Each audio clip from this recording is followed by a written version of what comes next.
Okay. Good morning, everyone. Welcome to this webinar, which is titled, Is South Africa Heading for a Fiscal Crisis? My name is Jamela Hoveni. I am a senior researcher at the Institute for Economic Justice, and I will be your facilitator this morning. So just over a week ago, the IEJ published a policy brief looking at South Africa's fiscal policy, looking at our fiscal policy crisis, and thinking about issues around whether or not we are heading for a fiscal policy crisis. So this morning, I have some very interesting people who are joining me to discuss this topic.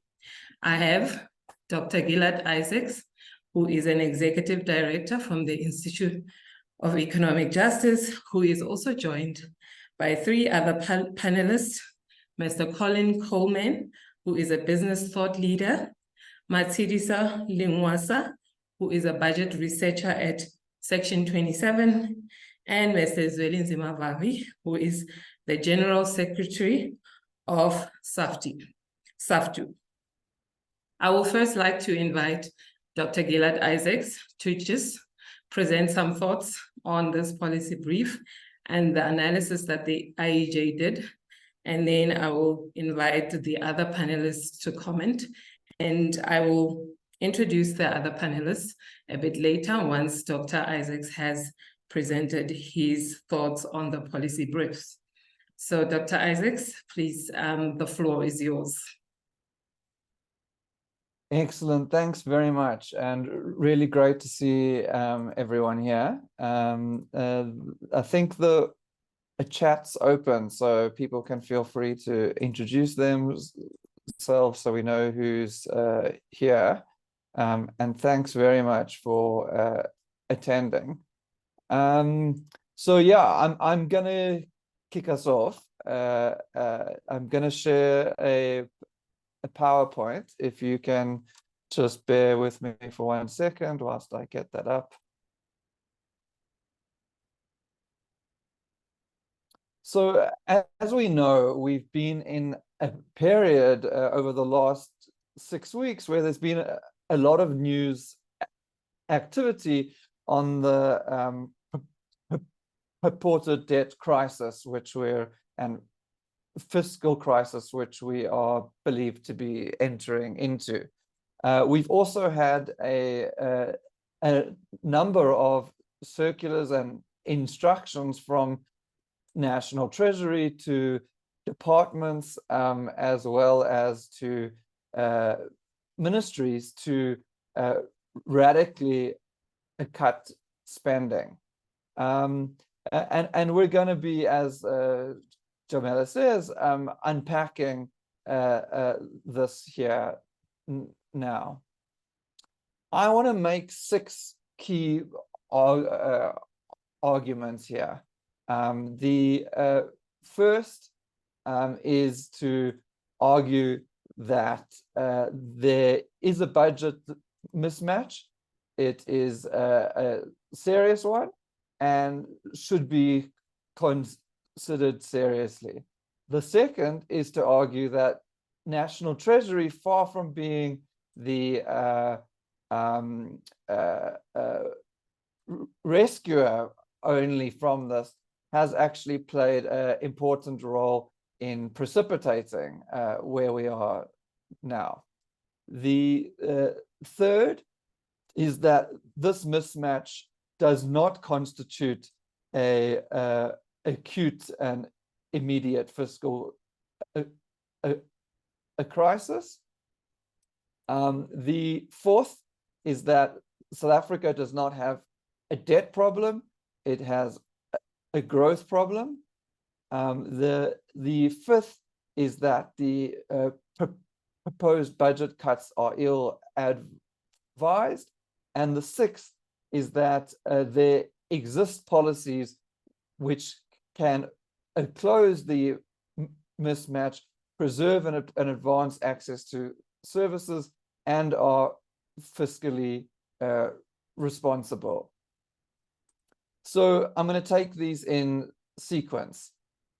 So firstly, we do see a meaningful budget mismatch. So just to put up those, I see that the one panelist has just come through to the main webinar room. So I'll just put up those 6 key arguments for 1 second more before I move on.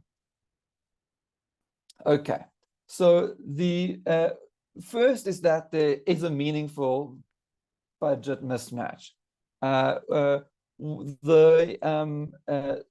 Sorry, I actually apologies to everyone. This is, I think I have by accident pressed share screen on a version that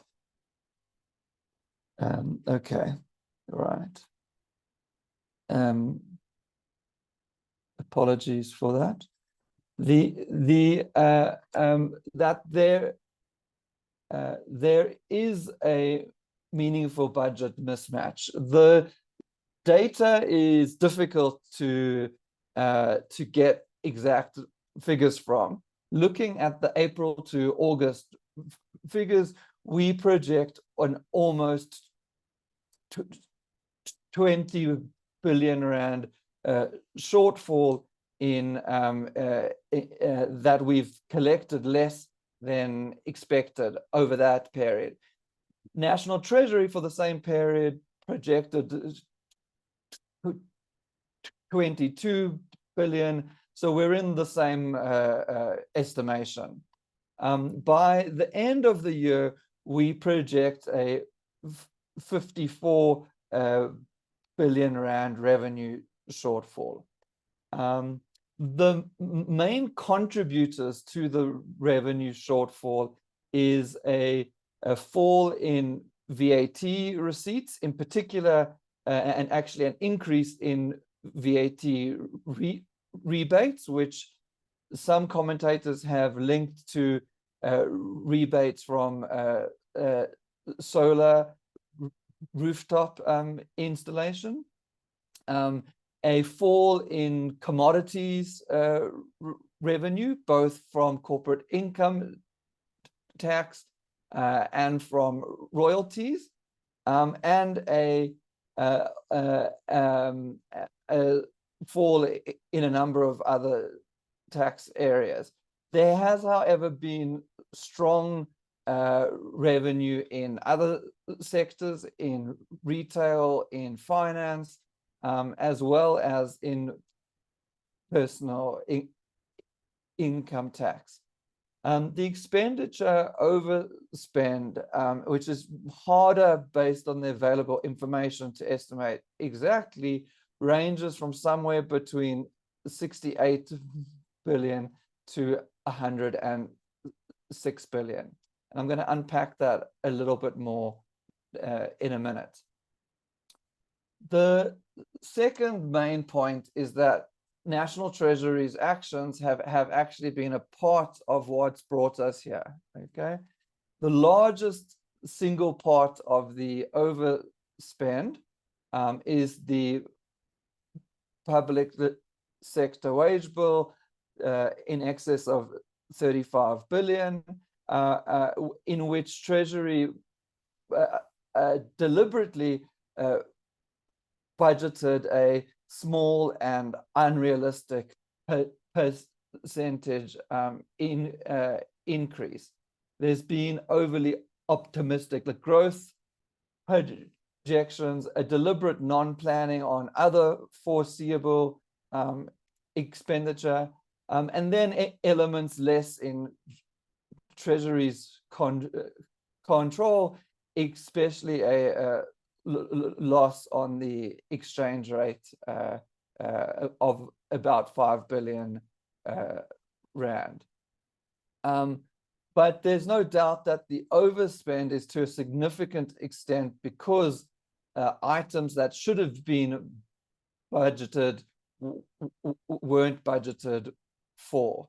We've also seen the failure of previous fiscal consolidation, both to consolidate and has led to economic contraction. The third point which I wanted to argue is that this is not an acute fiscal crisis. Now, this goes against what we're hearing elsewhere, and so I will be justifying this with three pieces of information. The first is that the mismatch and deficit are within historic norms and comparable to our peers. This does not mean they should not be taken seriously. What it questions is, why is it being considered a crisis now when the same trends applied previously? And we see that here. The last two bars here, so the orange is the overspend and the blue is the revenue shortfall. We put two estimations here.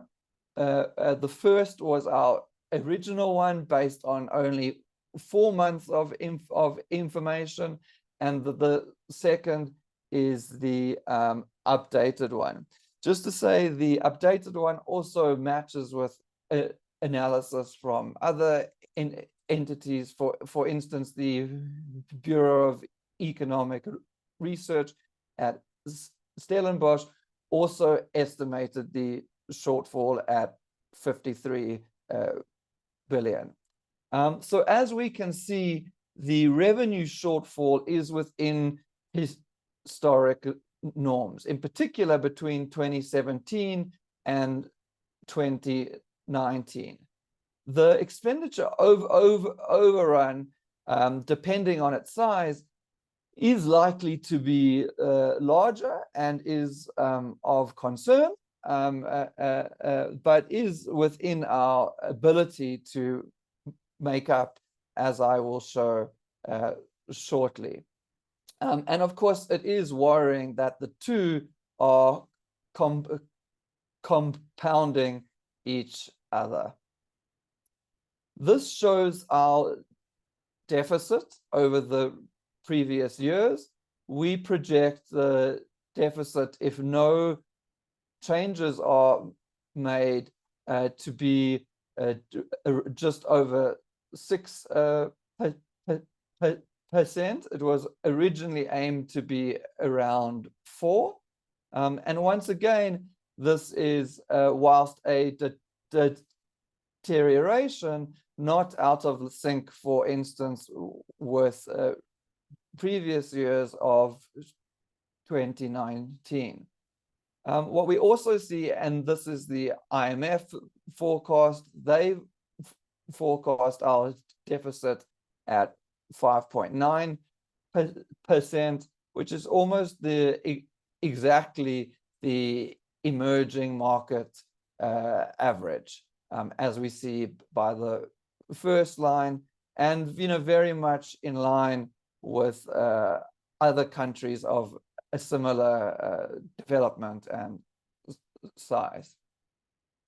So this mismatch does not depart significantly from these norms or from our peers.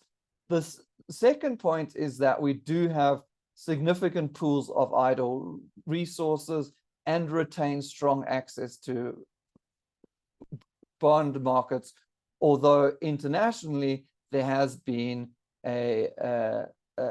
some loss of interest in emerging market bonds. And I'll unpack this a bit more shortly.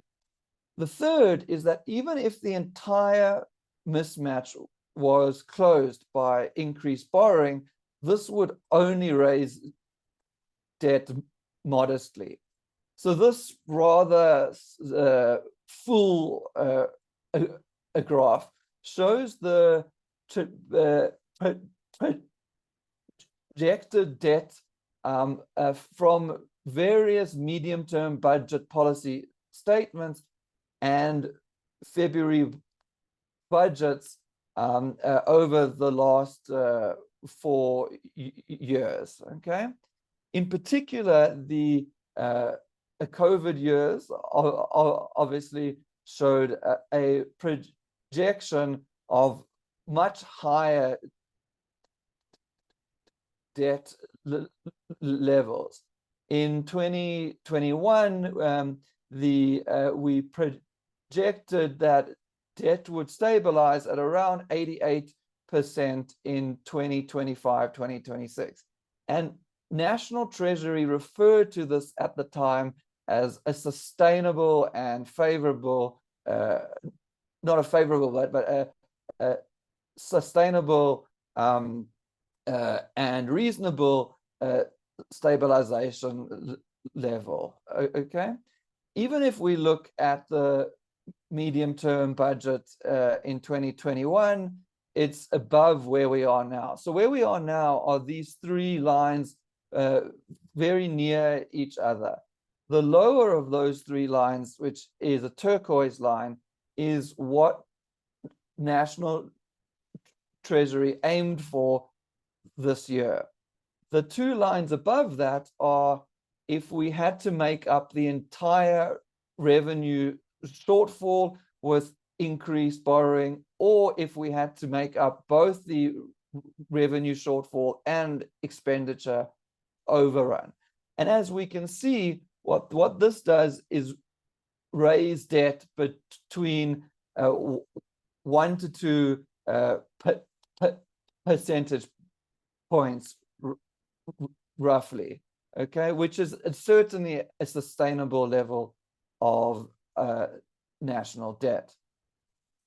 So for those three reasons, we argue it is not an acute fiscal crisis.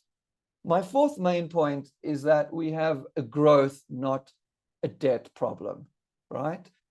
So, you know, we often hear that South Africa's debt is extraordinarily large. It's reaching unsustainable levels and so on. So what we see here on the left to right axis, the 0% to 180, is various countries' debt to GDP level. South Africa, as we've said, sits around 70% in this calculation, 71.4. As we can see, the upper middle income average is very similar, and the emerging market average is slightly under. And we're in the middle of these comparison countries.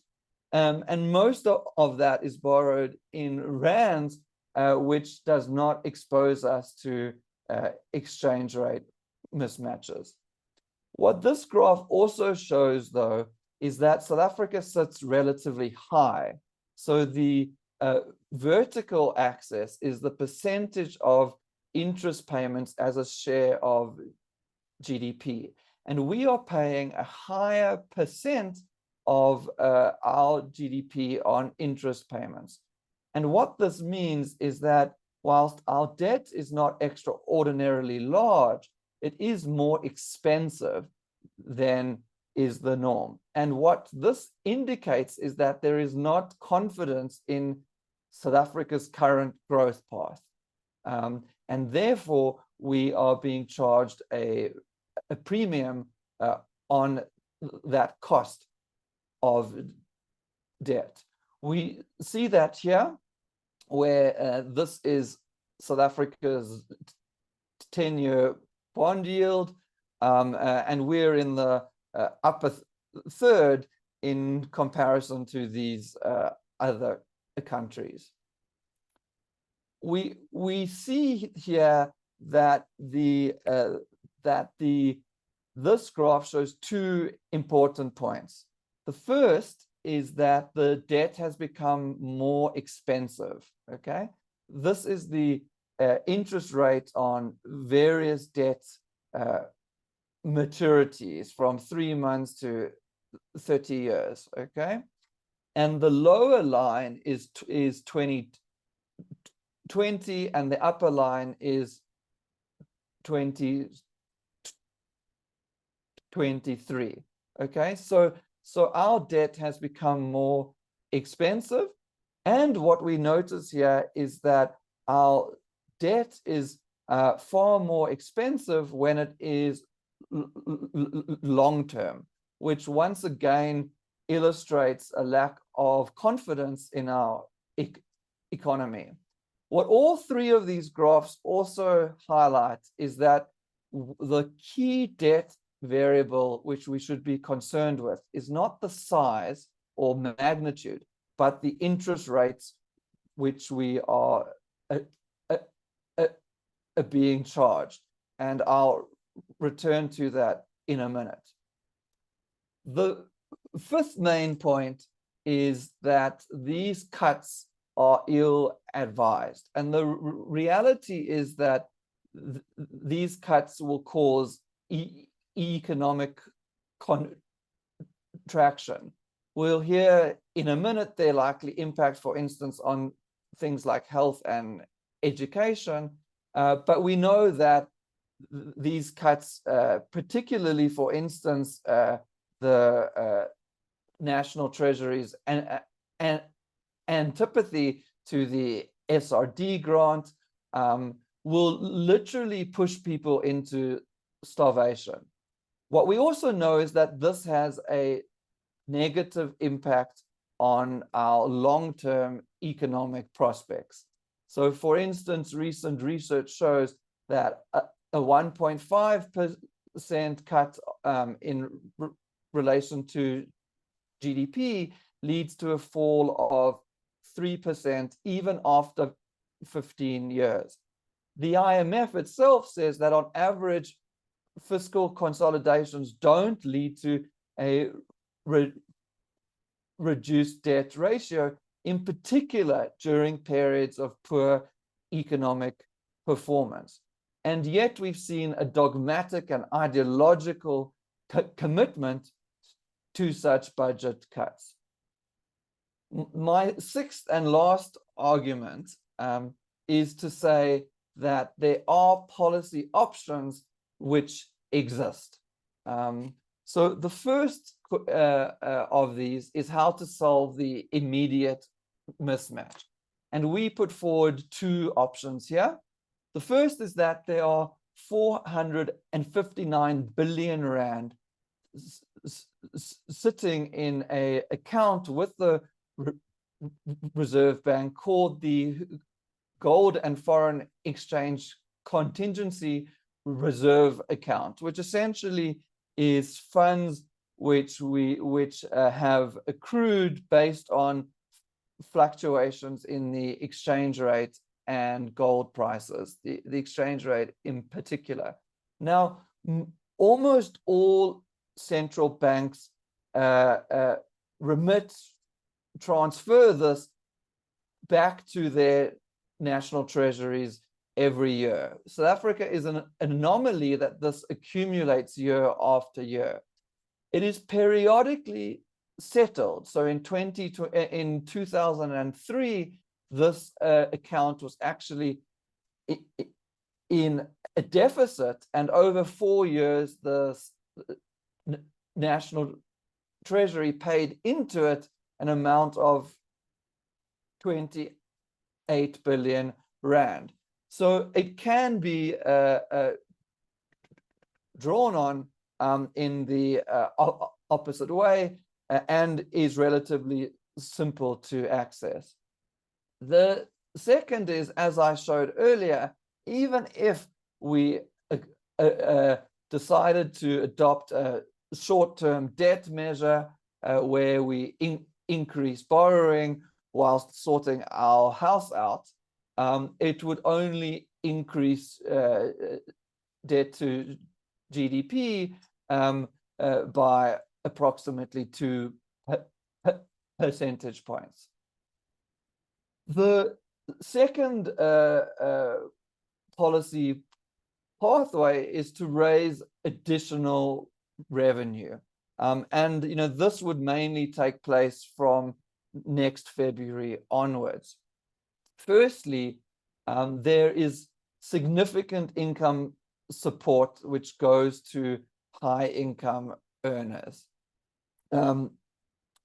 This table here shows various tax breaks to those which pay personal income tax, which is less than a third of South Africans, but it in particular focuses on those earning above 750,000 Rand, which is a tiny fraction of South Africans. And it shows that between, in particular, retirement fund and medical aid benefits, that 83 billion Rand is given back to these highest income earners. We know that there is some ineffective tax breaks for corporates, which could be redesigned. The reduction of the corporate income a tax rate from 28 to 27% has cost South Africa each year between 11 and 13 billion Rand without generating any increased investment. We also argue that we need to explore in the increased taxation on wealth and income from financial assets. We see, for instance, that estate duty is below the personal income tax levels, that there might be room to institute a financial transaction tax, and that we should take seriously the implementation of a wealth tax in the medium term. We also look at the need to increase capacity around tax avoidance and capturing rents and windfalls. An increase to VAT should be avoided. The last increase failed to raise the income which National Treasury said it would. They estimated it would raise around 23 billion Rand extra, and it raised under $1 billion Rand more than they thought would accrue at the prevailing rate.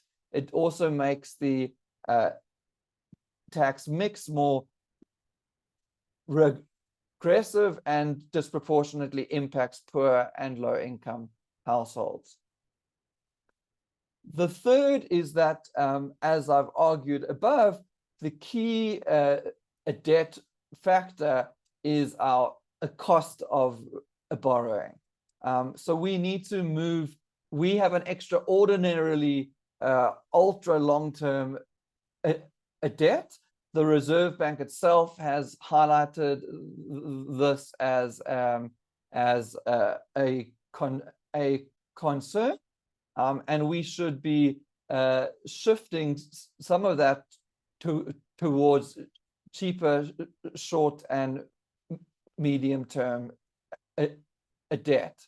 We should enter into a renegotiation on some debt, in particular Eskom, which in its restructuring of that debt should have involved haircuts for corporate borrowers. We should be instituting prescribed lending from pools of domestic finance at a preferential interest rate. And there's a set of capital management instruments which could directly target a reduction in those interest rates.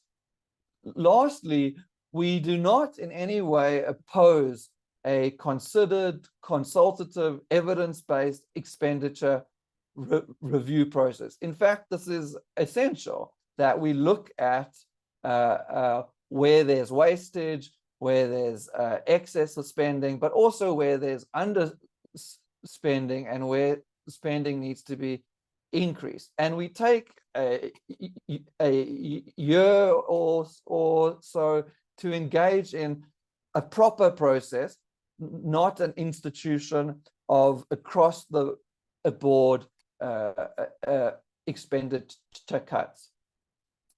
I'm going to come to ending now. I'm out of time. So I would argue that the facts show that there is a shortfall. It is real. In relative terms, it isn't huge, and it doesn't amount to an acute crisis. That it's being overstated for political reasons, in particular the National Treasury's long-standing desire to remove certain programs, that of course we can't continue to indefinitely have shortfalls or indefinitely accumulate debt without commensurate growth, but that these haphazard and rushed cuts are economic suicide. Instead, this gap should be closed with the measures mentioned, that we should raise new revenue from next year on, that we should undertake a considered spending review, which like scales some things up and others down, that in this context we can make a credible plan for a borrowing in the medium term, and that we should intervene to lower a borrowing cost. So this crisis is being overstated to lock us into this technocratic conversation of where to cut and to try and play off one expenditure against the others. We need to push back against this and emphasize we have a growth and a social crisis, that the acute shortfall can be handled, and that we need a considered plan for fiscal renewal. Lastly, we should use this as a moment to demand a fiscal policy paradigm that centers poor and working class communities and directly advances our developmental priorities. Thanks very much.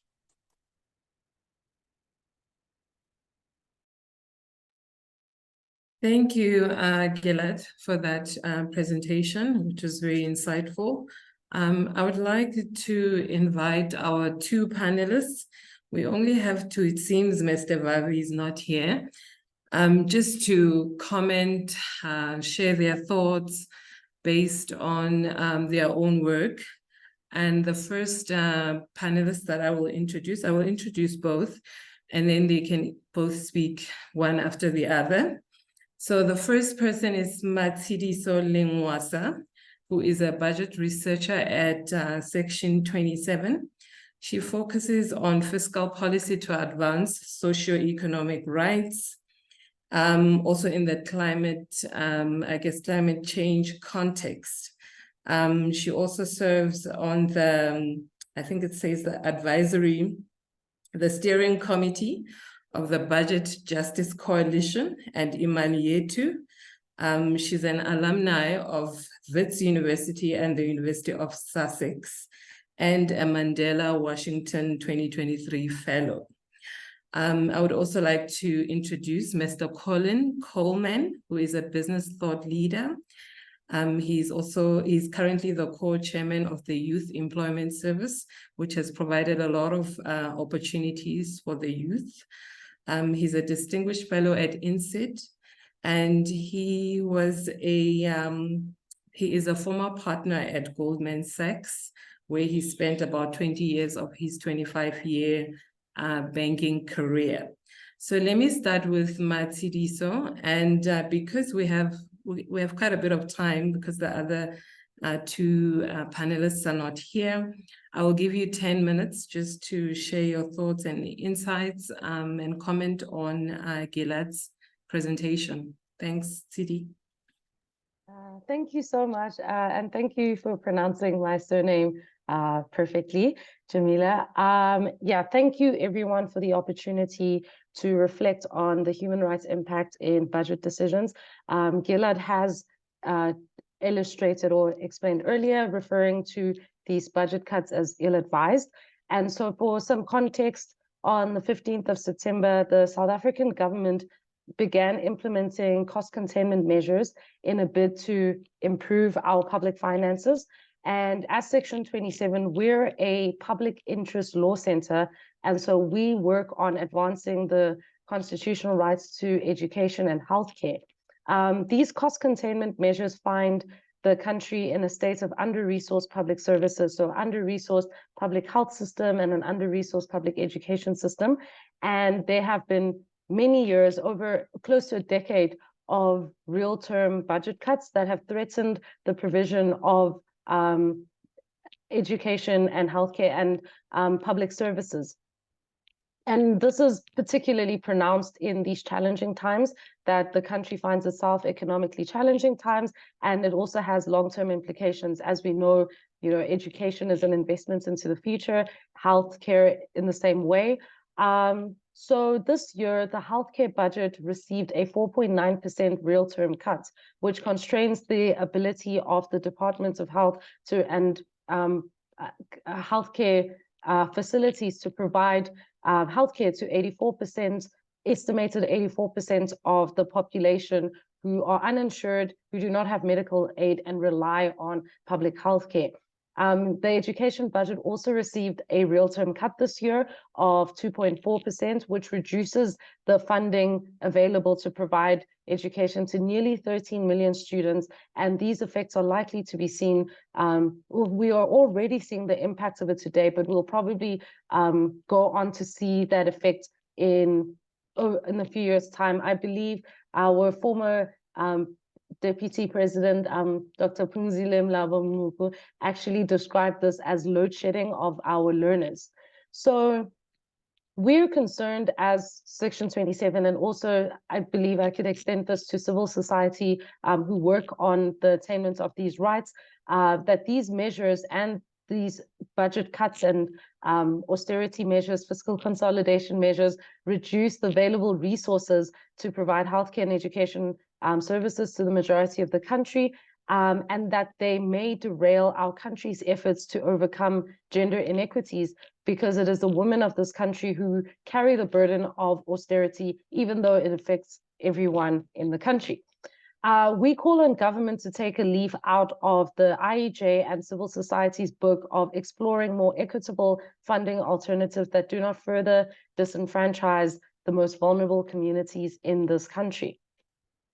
So these budget cuts and specifically the cost containment measures have stipulated a hiring freeze, and this occurs in a context of an understaffed public health system. Currently, South Africa has a concerning nurse-patient ratio of 1 to 224, so 1 nurse for every 224 patients, which is well above the recommended ratio of 1 nurse for every 5 patients. The Department of Health has also stated that we have a critical shortage of nursing personnel that ranges between 26,000 and 62,000 personnel. And so cutting the funding available to staff the public healthcare system has devastating implications for the realization or access to healthcare for all South Africans.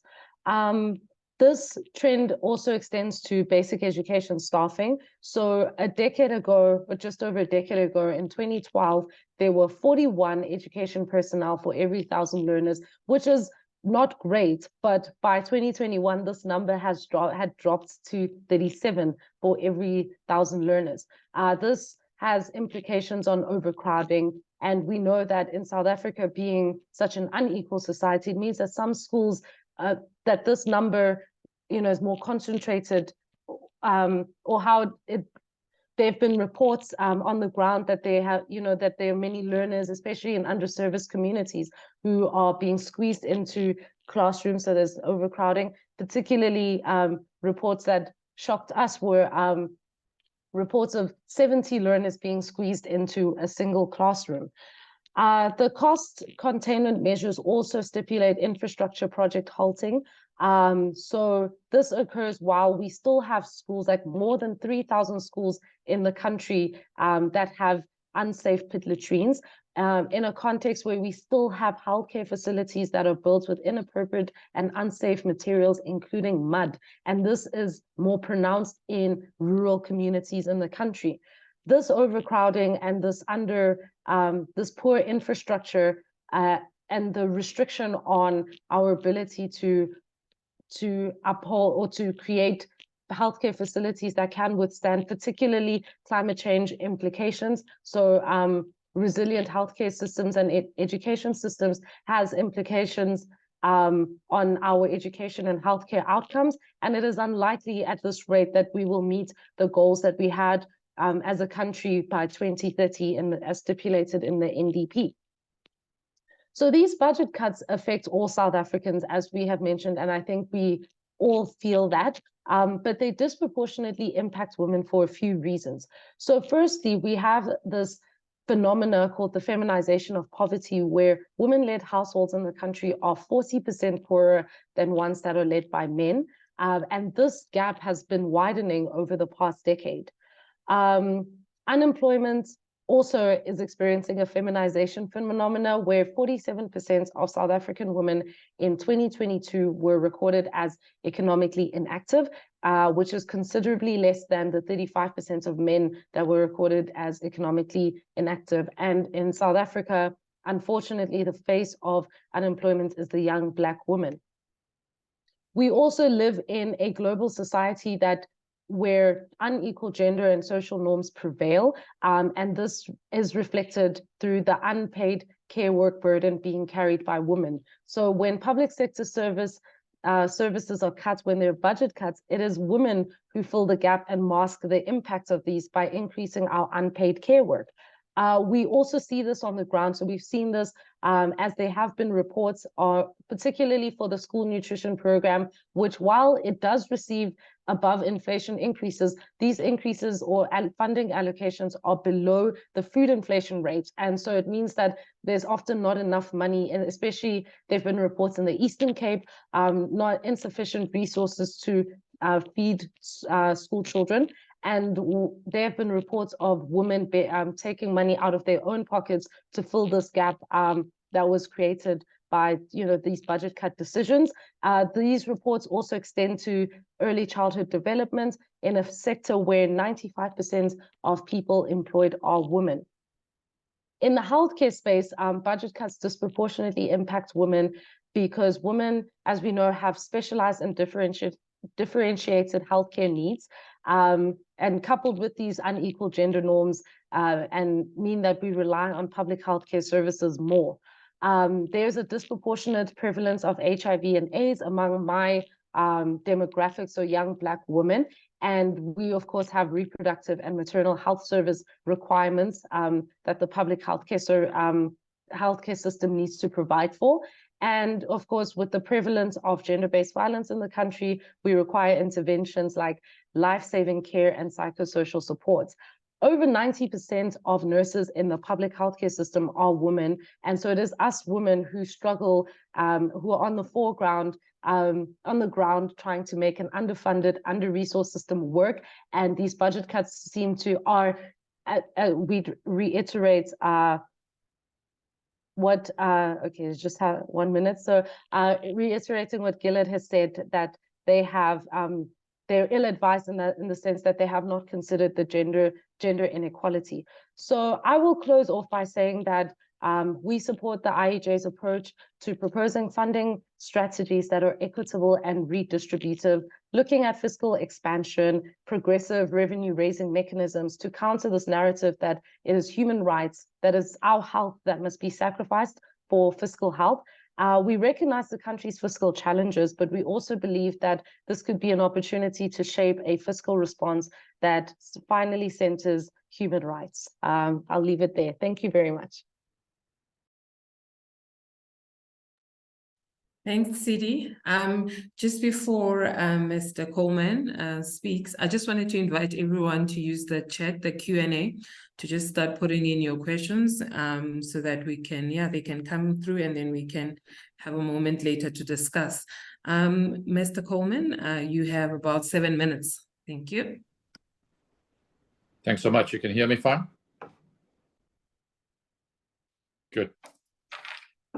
Well, thanks very much to the IEJ for arranging this webinar and inviting me to make some comments. Firstly, to say that I thought the IEJ document, if people haven't read it, they should read it, was a very well detailed, very well considered, comprehensive document on South Africa's fiscal picture with some quite interesting conclusions.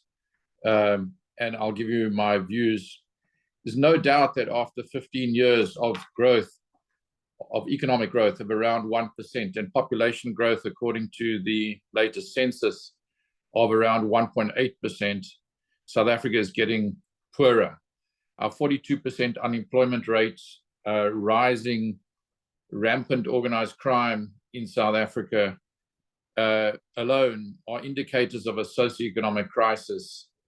And no doubt, we are stuck in a low growth track at 1%, around 1% below population growth rates, which is a recipe for an unsustainable situation. On the fiscal side, two things stand out that Gilad has gone through. And one is that without economic growth going forward, our debt to GDP is in fact headed towards a fiscal crisis in the medium term.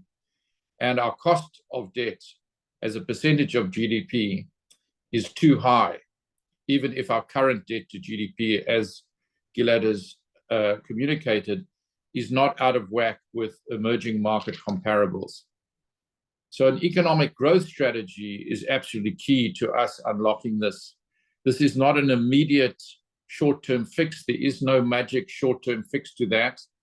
But we have to be deliberate about executing in the medium term on a growth strategy which drives our economic performance and is the backdrop for the medium-term budget statement. Remember, the medium-term budget statement is not the budget. It is a multi-year view or forecast of the budget and where it's headed. And so this is not a once-off, one-year budget review, but a multi-year review.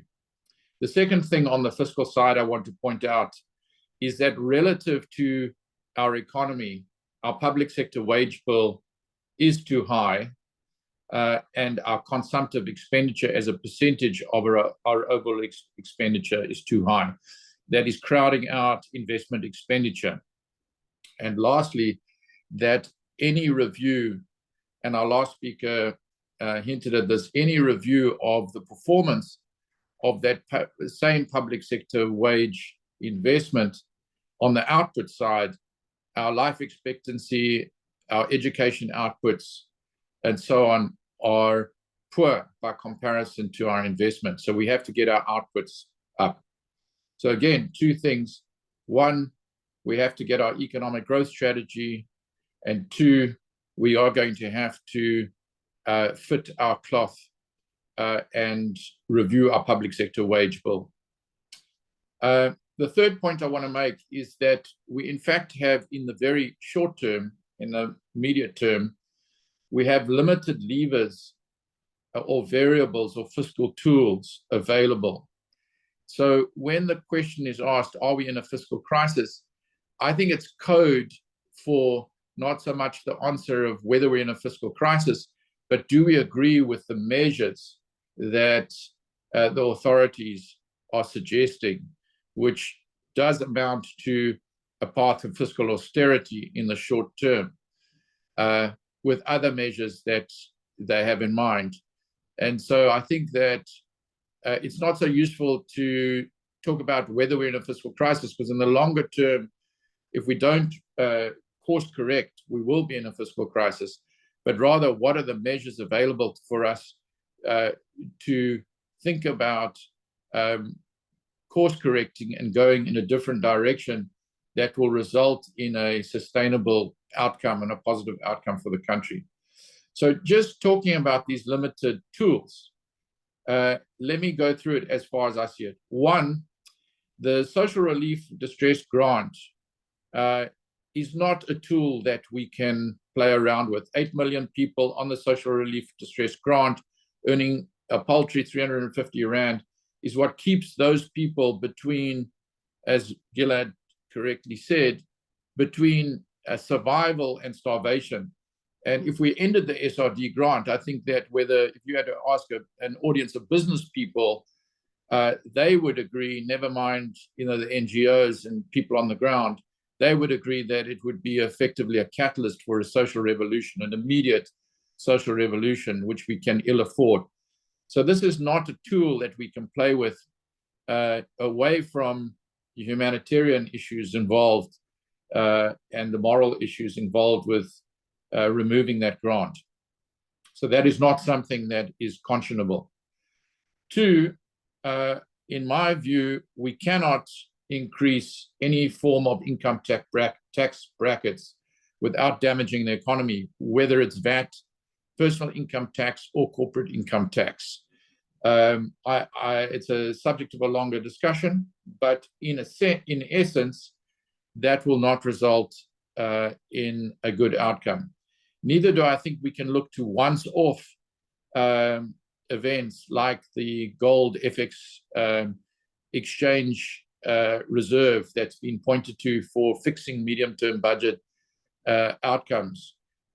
I think it needs to be dealt with on a standalone basis.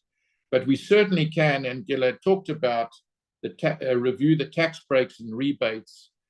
That when I gave my lecture at UCT in 2020, I went into in quite some detail, including the medical aid tax credits, the retirement fund deductions, and others such as interest deductions for corporates on debt that together amount to around 100 billion Rand per annum of tax breaks to effectively the middle class and wealthy.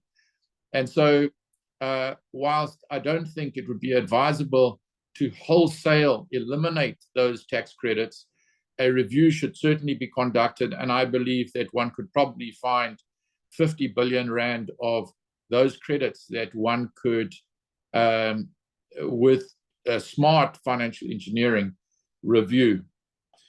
Thirdly, I think we absolutely need a state restructuring to happen. Zero-based budgeting is absolutely necessary for us to review the total 2.2 trillion Rand in 2022 budget package and review how we're spending that from a zero-based budgeting framework and reprioritize expenditure. But at the same time, we need to look at the state restructuring, something akin to restructuring a corporation. So, in any corporate, any large corporate, which this would be akin to, what one would do is one would have a strategic review at the board, or in this case, the cabinet, of the expenditure of the state. You would get in consultants, you would do a detailed review. After 6 months, you would have a bunch of proposals, you would review those, and you would make some decisions and conclude on what kind of corporate restructuring you want or state restructuring you want. And the president would have to lead a resolution of that and then communicate a state restructuring plan, bottom up and top down, from the cabinet level, restructuring the cabinet portfolio, to restructuring departments, the whole state wage bill, looking at the number of people employed, the kinds of people, the investment technology, all sorts of areas, and then make a determination and then effectively embark on a multi-year execution. But remember, any corporate restructuring, right up front, you get corporate restructuring costs, because if you're going to let people go, you're going to pay people for that. And then over time, you're going to incur cost savings, and you have a map of what those cost savings are going to be on a multi-year basis. But the discounted cash flow of that corporate restructuring is that you will end up with a much more efficient, much more productive state that is spending money in the right places with the right number of people being paid the right amount. And that would be a necessary corporate restructuring that would need to be presented with milestones and targets that could be measured by the investor community. Part of addressing the question of why are we paying a premium on our government debt, and give a very clear and transparent view to the investor community of what the path is, the fiscal path is for the state. Finally, in the short term, debt is a short-term lever, and as Gilad has said, increasing the debt by 1 to 2% in the immediate term on a once-off basis is not the be-all and end-all. It's the question of how we communicate over the longer term what the path of that debt to GDP is, given a growth plan and so on. So in conclusion, decisive action is needed to course correct in the following 5 areas. 1, a state restructuring plan that reduces the public sector wage bill and increases investment outputs. 2, a zero-based budget review that reprioritizes budget investment and expenditure. 3, a tax review focused on rebates and tax breaks, not on tax, or not on the absolute level of VAT or corporate income tax or personal income tax, but that also we look at restructuring the profile of our borrowings. I think the point that's made by Gilad that we have a long-term debt profile that costs more is a point well made that I'm sure the National Treasury professionals can look at and think through the best way of creating a different profile of the debt with more medium-term borrowings than longer-term borrowings to bring down the net cost of that debt.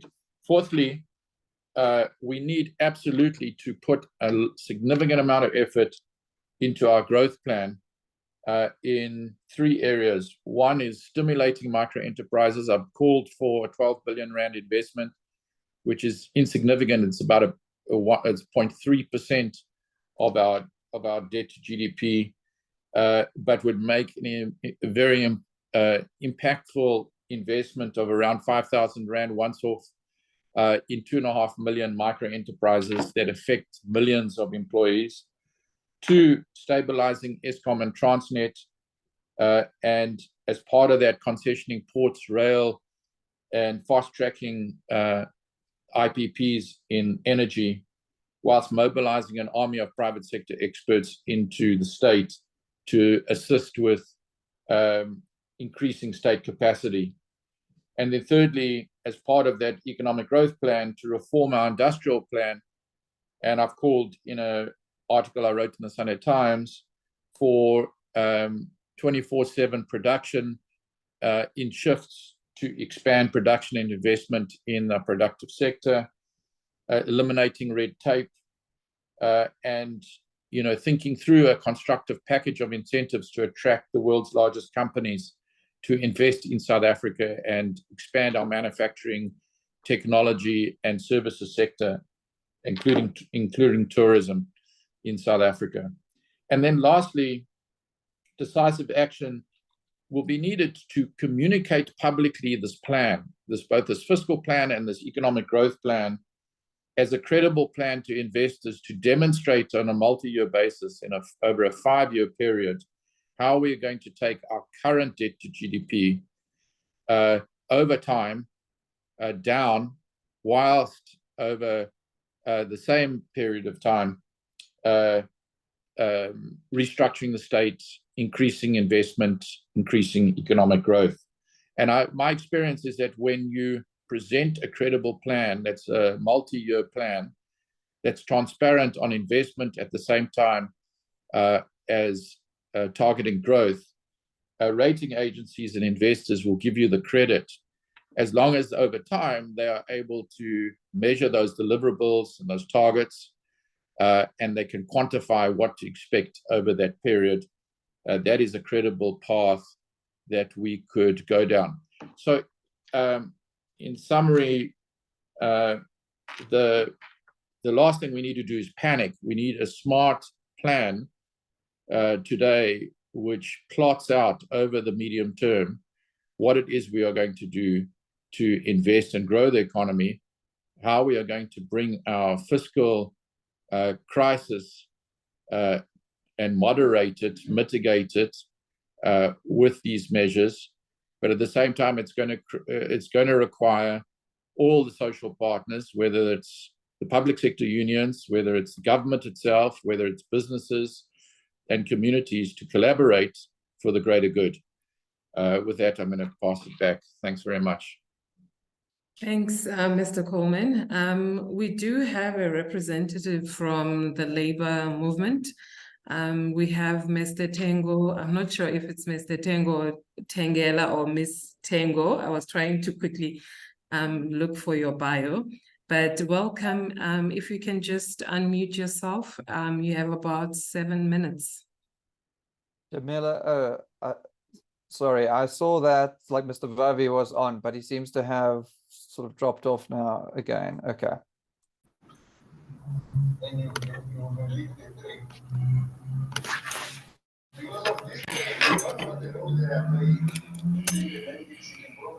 Well, thank you very much. My name is Tengo Tengela. I work for COSATU in the Trade and Industrial Policy Coordinator, and thanks very much for inviting us. The first issue one wants to raise is that the COSATU, as the biggest trade union movement in South Africa, welcomes the publication of this document, and we are happy to participate here. This publication comes at a time wherein the country is facing with massive crises like high levels of unemployment, low levels of growth, high levels of deindustrialization, and all of that, and crisis of of reproduction and the issues of high cost of living that impacts negatively to our members. We agree fully with the IEJ understanding of the publication by Treasury that these cost-cutting measures are quite ill-advised, and actually, from the side of labor, we view them as confidence-building measures to radically implement neoliberal or austerity measures at a time wherein the country is approaching elections and actually becoming a wedge driver between the core constituencies of the liberation movement, that is the working class and the poor, and the very ANC that is in government. So that is why from the start we share a lot with the analysis that the IEJ is providing. We were the first federation to have been in touch with IEJ and have been the first to start to engage with this actual document. And we are very happy and agreeing with some of the recommendations. Among the recommendations we're quite agreeing with, which also are what we have also been putting on the table around how do we finance how do we finance the expenditure caps that are there? And part of what the IEJ is raising around the set around monetary policy, around monetary financing, particularly using some of the reserves that are already there. We support that. We think that those are immediate measures that the democratic state must start to undertake, to use the reserve to fill some of the shortfalls that are there. We agree with the long-term proposals that we need to have a discussion about, as a country, about both the issue of debt restructuring, to look at how do we deal with the debt also in our state-owned enterprise, because as the labor movement, we had put up some proposals around what we think should be the ways around which we could do debt restructuring. We agree with the analysis also by the IEJ around that, the fact that we don't have really a debt problem in the country. What we do have, we have a growth problem. Our country has been experiencing growth levels for quite a long time, beginning in the 2007, immediately after the the global financial crisis, but also the decline also in the commodity boom, and all of that. So these are the issues that we think we haven't done extensively. The austerity measure that we've imposed, in our country, it also had significant impact in the levels of deindustrialization in our economy. Particularly, if you look at the expenditure rate that we are spending on manufacturing vis-a-vis, and other sectors. I mean, the incentives that we're providing to grow the economy, we haven't spent much in the recent years around infrastructure, state-led infrastructure development, and all of those. So those are the issues that we think, we need as a democratic state to be thinking about, to build also, to invest in our social infrastructure, to invest in our education, in our health, in our public transport, generally in the social wage, which is what has not been happening over a period of time due to austerity measures. And therefore,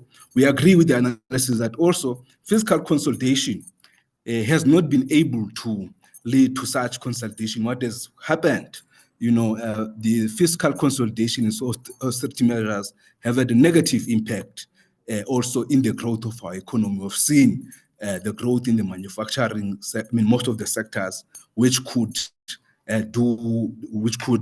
deliver, decent jobs. That has not been happening. But also the preoccupation of a democratic state with structural reforms, which actually hinder structural transformation, is one problem which we think has got to be engaged with.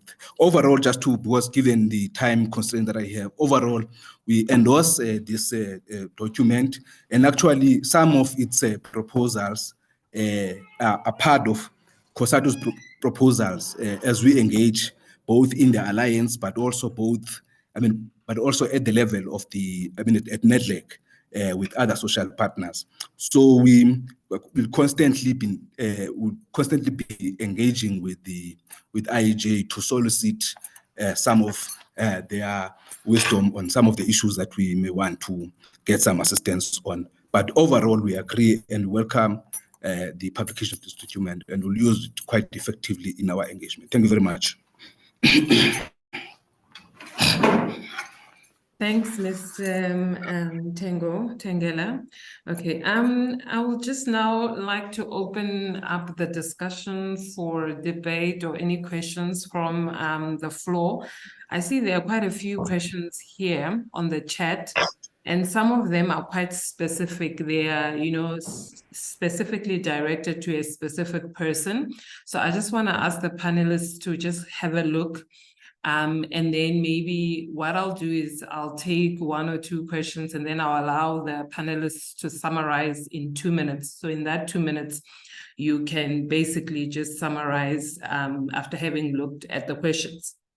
So just one of the questions that I saw that really jumped at me, and I think a few people have actually asked it in a different way, is how do we balance the need to maybe, let's say, control the growth of the public sector wage bill with the need to, sufficiently have, let's say, sufficient people or staff within the public sector, especially as Tshidi was saying, talking about the education sector and also the health sector.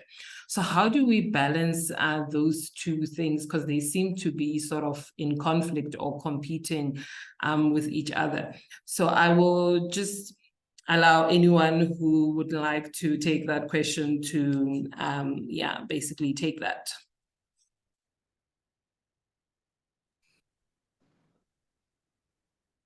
Thanks.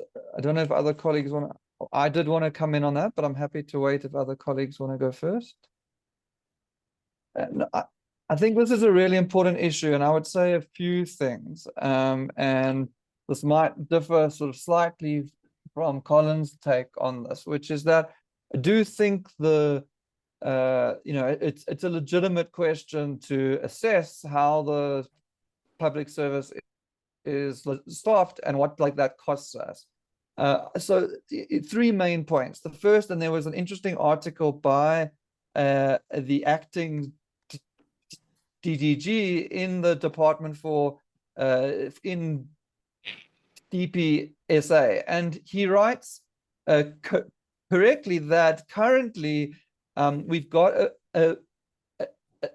about 1,175,000 posts in the public sector, and this is only marginally above what we had in 1994, despite the fact that the population's grown from 41 to 62 billion. So we, haven't increased the size of the public sector very much, and this is a problem. The second is that the largest wage increases have actually come from the upper end of the public sector. We produced a policy brief on this. The data is a bit outdated now, but this data has been well shown that the wage issues are at the executive management level, which is often not those unionized. The third point I want to make is that South Africa's public sector, either its wage bill or its size, is not out of whack with international norms, and so for all of these reasons, we need to approach this issue cautiously. This doesn't mean that we can't undertake a review of the composition, size, useful, etc. But the public sector wage bill cannot be a boogeyman in this conversation, and it cannot be a kind of go-to for indiscriminate cuts. And that's not a comment on any other people's input. That is a comment just in general. Okay. All right. I'm going to summarize these two. Maybe Mr. Coleman can take this one. So it says, why is public-private partnerships not advocated to reduce the amount the state spends on ailing SOEs? Okay, and then I will just, with that, I just also want you to take this one, which says the key issue is the state capture, where there's a deficit in accountability, integrity, and so on. And I think when you were summarizing, you actually did focus on these issues around governance and so on. And I think some people actually do talk about this a lot, that we surely we have a failure of governance in our country. So can you just kind of maybe share your thoughts on those issues? Sure. So the main point I want to make about this, and Gilad's point as well, is that I think there's plenty scope for us to modernize the state. Modernizing the state, including technology, I absolutely agree. We should protect the front office and the number of people on the front office and upgrade as far as we can. Those people, train them, invest in them, skill them, etc. But we can, through technology, also cut the back office back and get much more efficient.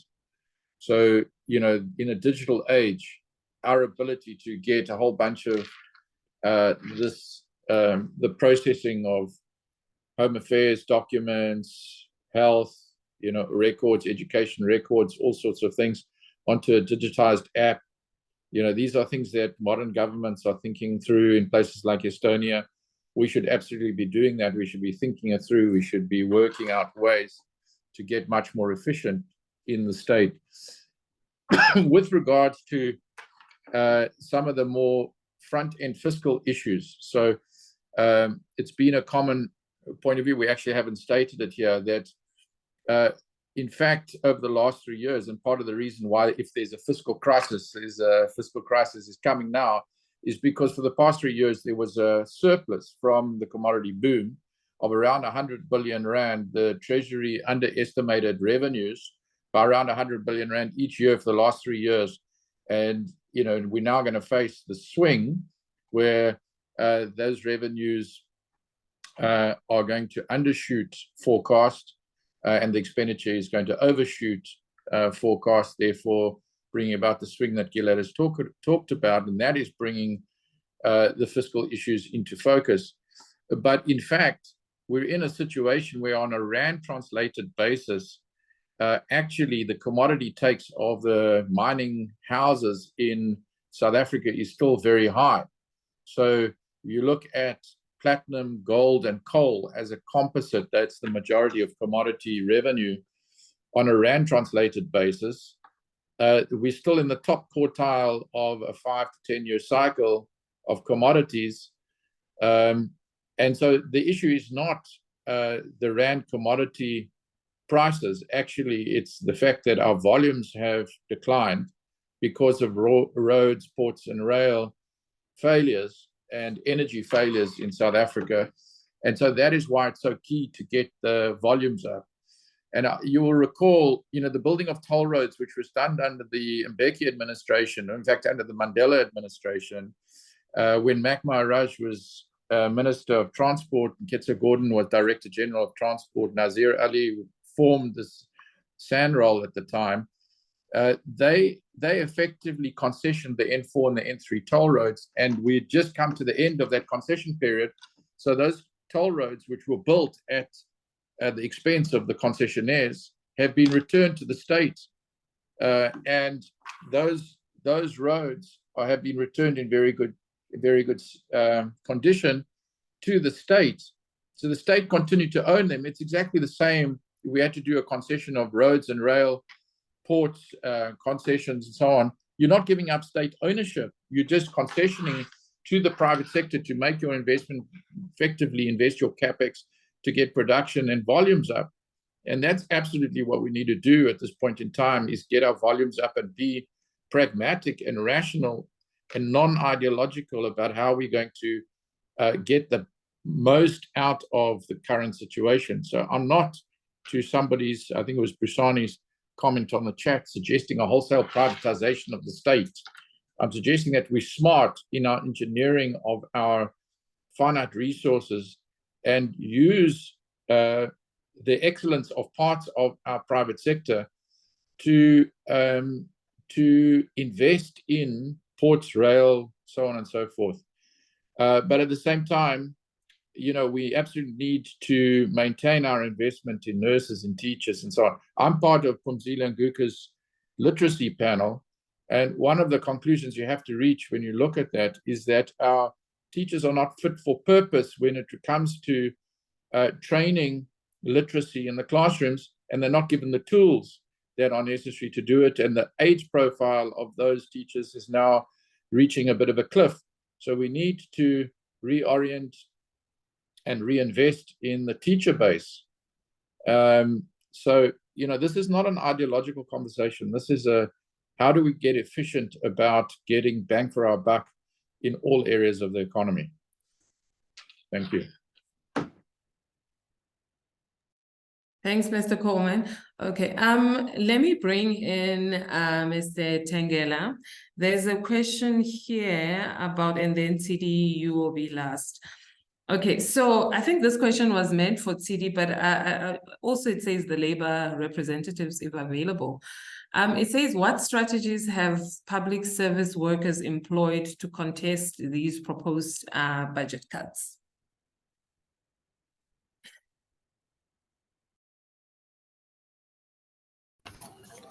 Well, thank you very much. Look, the first thing is that, as I indicated initially, that we are engaged in a number of processes. The first process, we're engaged in the alliance process. We have tabled there proposals which we can't disclose now, was an alliance process. We are currently engaging also at NETLEC with the other social partners, that is government and business, tabling certain proposals. Among the proposals also we're tabling is what IEJ, you know, the immediate proposals that IEJ is putting on the table, that of using some of the gold reserves, that is monetary financing from the Reserve Bank to deal with the shortfall. So that's one of the proposals we're putting on the table. The second proposal we're putting on the table is that we are of the view that much as IEJ is saying we don't have a debt problem, we have a growth problem, which we agree with, we're of the view that you know, there's need really to do a proper infrastructure spending, state-led infrastructure spending to kickstart growth. The economy needs some stimulus. We have argued this point even under COVID-19, and IEJ at that point had joined us, proposed in 500 billion, if I remember, stimulus. And at the point when we engaged with the president of the country, had agreed with our proposal, and even suggested that at that point that there was a need of a trillion stimulus, you know, to get out of COVID. Things have worsened after COVID. We had Russian-Ukraine war, which had a huge impact in the fiscal position of the country. But also, there are issues about also dealing with the debt restructuring, because we think that we need to have an intelligent discussion as a country about how do we restructure our debt, what options do we have, and actually we may put some of those concrete options with ESCOM. But what has acted against that was whilst on the other hand we're discussing debt restructuring, the state was moving ahead to privatize ESCOM, which actually was was not acting in the best interest of our members, and therefore we couldn't, put pension funds to invest in ESCOM when ESCOM is actually being broken into 3 entities, which some of them are being privatized. And I mean, so those are the issues. I slightly disagree with Coleman, Mr. Coleman, particularly around the issue of the wage bill. I think that the argument that the South African wage bill is too high. I mean, I agree with what Gilad and IEJ, that in comparative terms, South Africa, with the economies of its size, we are within, within our means. But also, if you look at the issue of building a strong public service, in a context of building social cohesion, building national unity, national, state building. I mean, we are a country.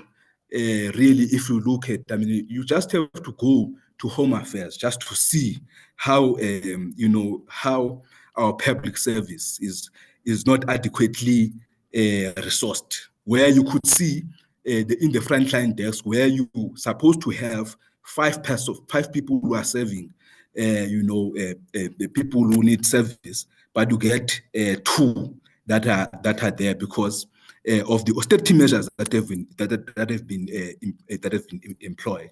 You don't have to go verify. You must go to our clinics to see the impact of austerity on the health system. I mean, if you are to build a healthy society, a healthy workforce, you don't need to have a proper health system. Our health system is not inadequately resourced. I mean, we have to go to our public hospitals to see the ratio of nurses to patients. You've got to go to our education institutions to see teacher to student ratio, and you argue whether the argument about a bloated public service, whether it does hold. I think it doesn't hold, and I think that those who make the argument really are making an ideological argument than an empirical, an evidence-based argument, because if you are to make such an argument, you've got to go and look at how our public service is. As we speak, it's under-resourced and is heavily, facing serious challenges. So these are the issue that I'm raising, and so that's my last point is that I think that I wanted to pursue Mr. Coleman that I think the other issue that is the country we need to have beyond these crowds is to look at developmental macroeconomic policy. How does it look like, and how does it look like, and how best we could implement it, because if you look at the past 20 years, I mean, or more, we have been fed with the same medicine, and the patient, rather than recovering, has been getting to ICU, as you see the state where it is now. Then that we need to have an intelligent discussion about, how best do we make sure that our macroeconomic policy does serve our industrial policy, so that the country can move, and grow in the industrial ladder, and we can be able to move away from this middle income trap that as a country we're locked in, this low growth trap, and think about what are the other sectors that the country can focus on, which can create more jobs. I think the issue is that we need to have a discussion about the growth strategy. That is the core of our discussion. Thanks, Mr. Tengela. Tshidi, please, can you just conclude in 2-3 minutes? There was a question on gender equity or gender equality, and I think someone was saying, surely these budget cuts are worsening the situation with regards to gender equality and gender equity. And then someone also asked about what are the zero-based budgeting. They said, what is a zero-based budgeting? I'm not sure if you're able to also cover that one, but yeah, the floor is yours. Okay, thank you. Yeah, I will briefly go into the gender stuff and also jump into the wage bill conversation, because I think it is important to reflect on it from a gendered lens. I can't speak to the the zero-based budgeting. I believe that question was for Colin. But yeah, so I say that I support what I think in the chat, it was Gudani who said the call for gender impact assessments when we're having these conversations. And I agree with that. And as Section 27 and the Budget Justice Coalition, we've been calling for human rights impact assessments in the budget process. So regarding the wage bill, I think it is very important to consider that over the past, like over the years, there has been an increase in the number of people using public health services. Over the past few years, unemployment has gone up, and so there is a higher rate of people using the public healthcare system. So Treasury has estimated it for this year to be 2%, which is significantly above our population growth. And also, I think Gilad mentioned that much of the increases that happen within the wage bill, and we do need to consider how much of that ends up going to the so-called lower parts, so the teachers, the nurses, the people who are actually implementing and who are on the ground providing these services. And this definitely has a gendered impact, because your nurses, your teachers, as I mentioned in my presentation, these are your community healthcare workers, your ECD practitioners, they're mostly women. And The other point I think that Colin does mention, and I think he speaks quite passionately about being against wastage and, you know, the quality of spend. So I'll speak to quality spend. So it is true that, yes, we have an issue with the quantum of spend, but also that there is a lot of underspending, a lot of fruitless, wasteful expenditure in government that does need to be targeted. However, we're of the view that if you do cut the resources that are available, specifically in attracting high quality people in the public sector, it only, you know, it can only exacerbate this quality of spend issue. As we've also seen that many people, I think the Public Economy Project at WITS has reported that, you know, many of the professionals have been moving towards the private sector. And what we end up having is that we have all these nurses, all these teachers, all these doctors in private schools, in private facilities for the 15%, for the minority of the country. And so there's definitely a conversation that needs to be had, or consideration towards the wage bill and how to make it more equitable. And then just lastly, on the public service workers and what they've been doing, I think Liso's question. So I think we have seen, I think last year when I was in the budget lockup at National Treasury, there was actually strike action downstairs while we were analyzing the budget. And this action came from one of the health trade unions. There have been a lot of, I've been engaging in meetings with DBE, and they've spoken about their partners, their social partners, including the trade unions for teachers, who have actively called out that Treasury needs to recognize that education is an essential service. And I think that they're gaining some ground on that. But I would like to hear more from the healthcare workers and the healthcare sector, the Department of Health especially, on you know, how these austerity measures, fiscal consolidation, and this fiscal crisis, and how it's impacting healthcare workers on the ground. So yeah, I'll just conclude with that. Thank you. Hey, thank you, Tshidi. Thank you. So thanks to everyone for attending, and for the IEJ, for the policy brief, the presentation and everything.